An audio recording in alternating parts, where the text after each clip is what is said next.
Hello friends, എല്ലാവർക്കും moms കുക്ക്ഹൗസിലേക്ക് വീണ്ടും സ്വാഗതം.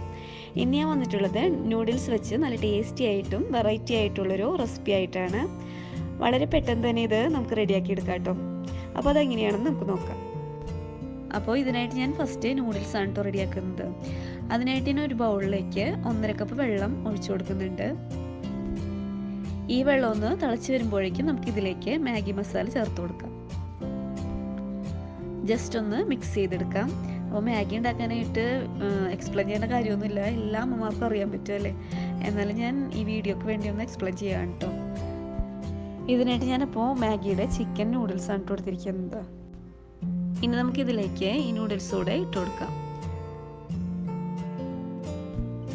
ഇതപ്പോൾ ഹാഫ് കുക്കൊക്കെ ആകുമ്പോഴേക്കും നമുക്കിതിലേക്ക് ഗ്രേറ്റ് ചെയ്ത് വെച്ചിരിക്കുന്ന ഏകദേശം ഒരു 3 ടേബിൾ സ്പൂണൊക്കെ ഉണ്ടാവും കേട്ടോ.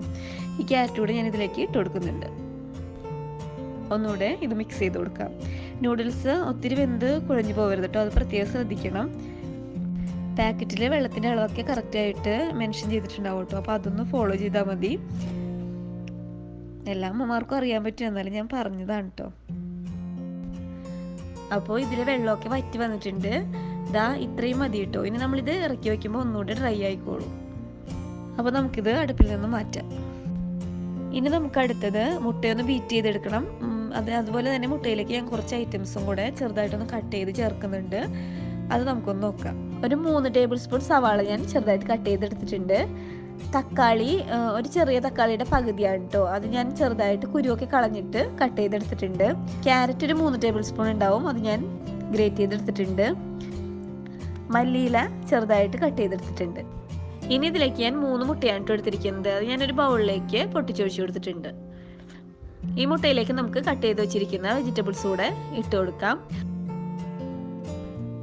മല്ലിയിലയിൽ നിന്ന് കുറച്ച് ഇതിലേക്ക് ഇട്ട് കൊടുത്തിട്ട് ബാക്കി നമുക്ക് മാറ്റി വയ്ക്കാം. ഇതിലേക്ക് ആവശ്യത്തിനുള്ള ഉപ്പൊടി ഇട്ട് കൊടുത്തിട്ടുണ്ട്. അപ്പോൾ അതിൻ്റെ ഷോട്ട് കിട്ടിയില്ല കേട്ടോ, അപ്പോൾ നിങ്ങൾ ഉപ്പിട്ട് കൊടുക്കാനായിട്ട് മറക്കരുത്.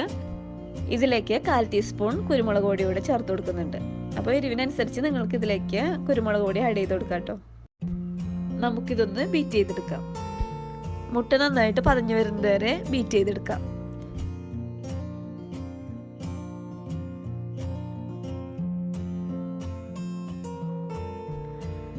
ഇനി ഇതിലേക്ക് ഏകദേശം 1/4 ടീസ്പൂൺ അളവിൽ മഞ്ഞൾപ്പൊടി കൂടെ ഇട്ട് കൊടുക്കുന്നുണ്ട്. 1/4 ടീസ്പൂൺ തികച്ചില്ല കേട്ടോ, അതിൽ കുറവ് എടുത്താൽ മതി. ഇതുകൂടെ നമുക്ക് ഇട്ട് നല്ലതുപോലെ മുട്ട ബീറ്റ് ചെയ്തെടുക്കാം. അപ്പോൾ ഇതാ ഇതുപോലെ പതഞ്ഞ് വരണം കേട്ടോ, എന്നാൽ മാത്രമേ നമ്മൾ മുട്ട വറുത്തെടുക്കുമ്പോൾ നല്ല ഫ്ലഫി ആയിട്ട് നല്ല സോഫ്റ്റ് ആയിട്ട് ഇരിക്കുകയുള്ളൂ. അപ്പോൾ നല്ലതുപോലെ പതച്ച് ബീറ്റ് ചെയ്തെടുക്കാനായിട്ട് ശ്രദ്ധിക്കണം. ഇനി നമുക്ക് ഈ മുട്ടയൊന്ന് വറുത്തെടുക്കണം. അതിനായിട്ട് ഞാനൊരു പാൻ അടുപ്പിൽ വെച്ച് ചൂടാക്കിയിട്ടുണ്ട്. ഇതിലേക്ക് 2 ടേബിൾ സ്പൂൺ ഓയിലൂടെ ഒഴിച്ചു കൊടുത്തിട്ടുണ്ട്. ഓയിലൊന്ന് ചൂടായിട്ട് വരുമ്പോഴേക്കും നമുക്ക് ഈ മുട്ട ബീറ്റ് ചെയ്ത് വെച്ചത് ഇതിലേക്ക് ഒഴിച്ചു കൊടുക്കാം. ഇതിപ്പോൾ ലോ ഫ്ലെയിമിലിട്ട് കുക്ക് ചെയ്യാനായിട്ട് ശ്രദ്ധിക്കണം. നമ്മൾ സാധാരണ മുട്ട വറുക്കുന്നതിനേക്കാൾ കുറച്ചുകൂടെ കൂടുതൽ നേരം ഇത് കുക്ക് ചെയ്തെടുക്കണം. അതുകൊണ്ട് തന്നെ അടിഭാഗം കരിഞ്ഞു പോകാനായിട്ടുള്ള ചാൻസ് ഒക്കെ ഉണ്ട്. അതുകൊണ്ട് ലോ ഫ്ലെയിമിലിട്ട് തന്നെ കുക്ക് ചെയ്തെടുക്കുക.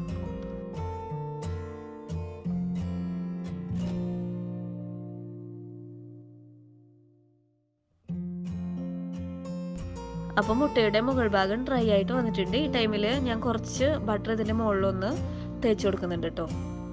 ഏകദേശം 1 ടേബിൾ സ്പൂൺ ബട്ടറാണ് ഞാൻ ഇതിൻ്റെ മുകളിൽ സ്പ്രെഡ് ചെയ്ത് കൊടുക്കുന്നത്.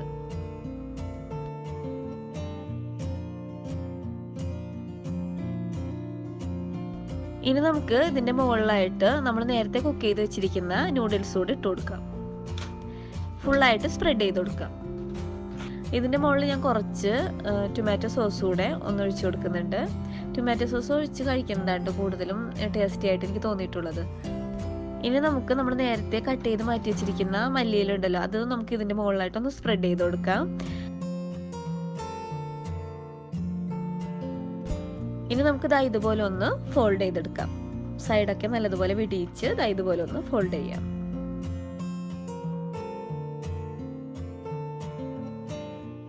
ഒന്നുകൂടി ഒന്ന് ചൂടായിക്കോട്ടെ കേട്ടോ. എന്ന് വെച്ചാൽ ഒത്തിരി നേരമല്ല, ഒരു 1-2 സെക്കൻഡൊക്കെ ഒന്ന് ചൂടായിട്ട് നമുക്ക് ഫ്ലെയിം ഓഫ് ചെയ്യാം.